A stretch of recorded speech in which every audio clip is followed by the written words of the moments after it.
మత్తయి సువార్త 3వ అధ్యాయము 12వ వచనమండి. ఆయన చేతిలో ఉన్నది. యేసుక్రీస్తు యొక్క నామంలో శుభాభివందనాలు తెలియజేస్తున్నాను. ఆయన చేతిలో ఉన్నదండి. నీ ప్రతి ఒక్క అవసరత అనేది ఆయన చేతిలో దాగి ఉన్నది.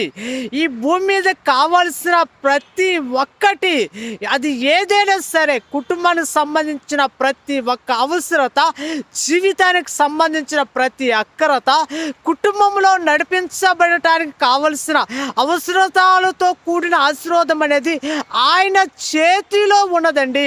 నీకు కావాల్సింది ప్రతి అవసరము తీర్చబడాలంటే ఆయన చేతిలో ఉన్నది. కాబట్టి ఆయనను నువ్వు పట్టుకున్నావంటే ప్రియక్క, చెల్లి, తమ్ముడు, అన్న, ఈ మాటలు వింటున్న నీవు ఈ 2026వ సంవత్సరం అనేది నీ జీవితం అనేది అద్భుతమైన రీతిలో మార్చబడి ఆయన చేతిలో దాగి ఉన్నది సమస్తము నువ్వు పొందుకొనటానికి అర్హురాలుగా మార్చబడతావు.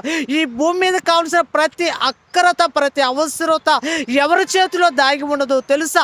యేసుక్రీస్తు ప్రభువు యొక్క చేతిలో దాగి ఉన్నదండి.